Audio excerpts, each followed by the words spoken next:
बोलो श्री प्राणनाथ प्यारे की जय। बोलो श्री सतगुरु महाराज की जय। श्री श्रृंगार जी प्रकरण 20 चौपाई है 7। वर्णन करो रे रूह जी, मासुक मुख सुंदर, कोमल शोभा लेखे, खोल रूह के न अंदर, खोले रूह के नैने अंदर। वर्णन करो रे रूह जी, मासुक मुख सुंदर, कोमल शोभा लेखे, खोल रूह के नैन अंदर। कहते हैं प्रणाम सुंदर साथ जी। अर्थ श्री महामती जी बंगला दरबार में मोमिनों को बता रहे हैं कि श्री महामती जी कहते हैं, हे मेरी रूह, तू अपने माशूक श्री राज जी महाराज जी के मुखरबिंद की शोभा का वर्णन कर, जिसकी कोमल और बेशुमार शोभा है। इसको रूह के अंदर की नज़र से देख। श्री राज जी महाराज का मुख सुंदर लाल सागर के समान दिखाई देता है। इसे संसार के शब्दों में बेमिसाल कहूँ कि लाजवाब कहूँ। ये खंड परम धाम के स्वरूपा की शोभा है जो कहीं नहीं जा सकती। गोरे मुख से लाल किरणें झलक रही हैं। इसकी शोभा कैसे कहूँ, इसका बड़ा विस्तार है। मुखरविंद का रंग कहूँ, दस लूक की ये शोभा बेशुमार है। श्री राज जी महाराज के मुख को नूर का सागर कहा गया है।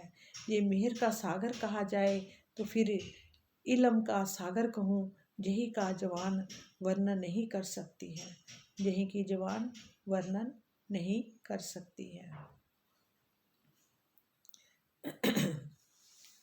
क्या कहते हैं श्री महामती जी, कहते हैं कि मेरी आत्मा तू अपने अतिरिक्त आंतरिक नेत्रों को खोल कर राज्य के अति कोमल सुंदर मुख को देख और शब्दों से परे उनकी जो शोभा है उसका वर्णन कर। धामधनी के मुखरबिंद लालिमा से भरपूर अति सुंदर है। इसकी अद्भुत शोभा अनंत सागर के समान है, जो विस्मय आश्चर्य में डालने वाली है। परम धाम की शोभा का भला शब्दों में कैसे कहा जा सकता है। श्री राज जी के गोरे मुख पर गहरी गुलाबी आभा झलकार कर रही है। वह शोभा तो अनंत है, अनंत है। शब्दों में इसे कैसे कहूँ। मैं मुख के गोरे रंग का वर्णन करूँ या उसमें निहित सुंदरता का वर्णन करूँ। इसकी शोभा की तो कोई सीमा ही नहीं है। लाल और श्वेत उज्ज्वल रंग मिलाने पर गुलाबी रंग बनता है। धामधनी के मुख का रंग गहरा गुलाबी है और जिसे इस चौपाई में कंसुआ यानी कुसुम्भ के फूल के रंग से उपमा दी गई है। धामधनी के मुखरबिंद को मैं ज्योति का सागर कहूँ या मेहर का सागर या कलाओं का सागर कहूँ। मेरी ये जीवा किसी भी प्रकार से मुखरबिंद का वर्णन नहीं कर पा रही है। कहते प्रश्नोपनिषद में 16 कला वाले पुरुष जीव की विवेचना की गई है। इसी प्रकार का प्रसंग यजुर्वेद में 8 प्रकरण में 36 में है, जिसमें सषोडशी कहकर वर्णन किया गया है। कला शब्द का अभिप्राय जहाँ दिव्यता से है, वस्तुतः अक्षरातीत या दिव्यताओं के सागर है। दिव्याताओं के सागर है। मैं श्री राज जी के मुखरबिंद के अग्रभाग चौंक का संदर्भ का सागर कहूँ या हृदय की शीतल करने वाले सुख का सागर कहूँ या रस का सागर कहूँ। कहते राज्य के मुखरबिंद से अग्रभाग जो चौक को, जो अग्रभाग है चौक बोलते हैं उसको, सौंदर्य का सागर उसको बोलूँ या तो सौंदर्य का सागर बोलूँ, या हृदय की शीतल करने वाले सुख का सागर कहूँ या रस का सागर कहूँ।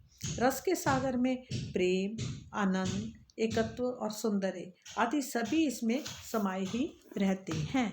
धामधनी के मुख को मैं तेज का सागर कहूँ या प्रेम भरी लज्जा का सागर कहूँ। तेज का सागर कहूँ या प्रेम भरी लज्जा का सागर कहूँ, ये निर्णय ही नहीं कर पा रही हूँ। श्री राज जी के मुख को नूर का अनंत सागर कहूँ या कोमलता तथा प्रेम की सक्रिय से भरपूर गुण वाला कहूँ। प्रेम और सौंदर्य की शोभा ही माधुर्य मिश्रित लज्जा से होती है, इसलिए अक्षरातीत के मुख कमल की शोभा है। इस गुण को दर्शाया गया है इस चौपाई के चौथे चरण में। प्रयुक्त चंचल शब्द से लौकिक चंचलता नहीं समझनी चाहिए। वस्तुतः श्री राज्य के मुख कमल में प्रेम सौंदर्य आदि गुणों में नित्य निरंतर वृद्धि की क्रियाशीलता बनी रहती है, इसलिए इसे चंचल गुण वाला कहा गया है। स्थिरता क्रिया विहीनता का सूचक है। कहते हैं, मैं जैसे जैसे श्री राज्य के मुखबंध की और गहराई की मैं देख रही हूँ तो ऐसे लग रहा है जैसे उनके मुख पर पतिपने, प्रसन्नता, दोस्ती, मित्रता और प्रेम के अनंत सागर उमड़ रहे हैं। पतिपना, जैसे अपना हमारा पति के ऊपर अधिकार होता तो पतिपना लगता ना, ऐसे ही दोस्ती, मित्रता और प्रेम के अनंत सागर उमड़ रहे हैं। और इस चौपाई में दोस्त का तात्पर्य लौकिक मित्र या दोस्त नहीं है, बल्कि ये सब रूप जो पवित्र भाव से प्रेम करे और सर्वदा प्रेम के संबंध को निभाए, दोस्त मित्र कहलाता है। प्रीतम के मुखरबिंद को मैं पवित्रता और उज्ज्वलता का सागर कहूँ या कांतिमानता का सागर बोलूँ। उनके मुखरबिंद के गुणों को मैं सागर से भी उपमा क्यों दूँ? वे तो हर तरह से पूर्ण और अनंत है। वो तो हर तरफ से पूर्ण और अनंत है। ब्रह्म सृष्टियों के दिल को कोमल कहा गया है, इसलिए उसे धाम के लाने की शोभा मिली है। इस प्रकार जिस ब्रह्म सृष्टि के धाम हृदय में अक्षरातीत ही विराजमान होते हैं, उसकी नूरी मुख की कांति कैसी होगी। बोलो बोलो मेरे साजी, सुंदर साजी, उनकी उपमा का तो पार ही नहीं है। बोलो श्री प्राणनाथ प्यारे की जय। बोलो श्री सतगुरु महाराज की जय। ये धाम के धनी तेरी जय हो, जय हो, जय हो।